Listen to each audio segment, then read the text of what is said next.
Number 5, Abilene Christian taking on number 6, Texas A&M-Kingsville down south in a big battle of top 10 powerhouses. First drive of the game for the Wildcats, and Mitchell Gale let it be known early that he would be the one leading ACU to victory. Gale went 4 for 4 on the drive, hitting 4 different receivers. This strike to Raymond Radway, that set up the Wildcats at the Javelina 4-yard line.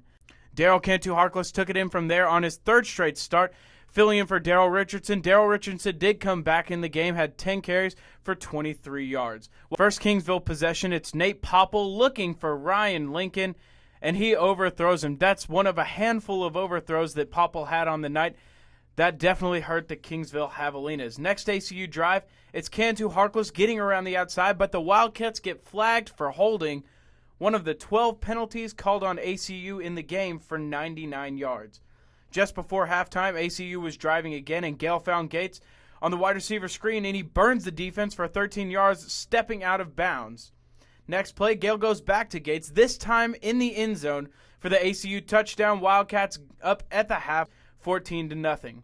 Early in the third quarter, Mitchell Gale at it again, finds Justin Andrews on the seam route to put ACU up big, 21-0. But the Javelinas struck back quickly. Just over a minute later, Connell Davis, the new starting running back replacing Fred Winborn, who was dismissed from the team 3 weeks ago, somehow manages to stay in bounds and takes it 60 yards to the house to put the Javs on the board 21-7. To the fourth quarter we go. Wildcats up 24-10 until Ben Gibbs is found by Mitchell Gale in the end zone. Gale finished the night with 417 passing yards and 3 touchdowns.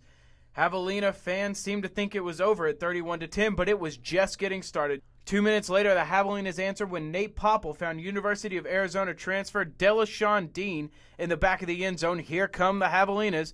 After forcing a 3-and-out, Mark Sprague has his punt blocked. The Javelinas recovered a set-up deep inside of ACU territory. Just a few plays later, Popple found his favorite target, Ryan Lincoln, for the score to put the Javelinas within 7.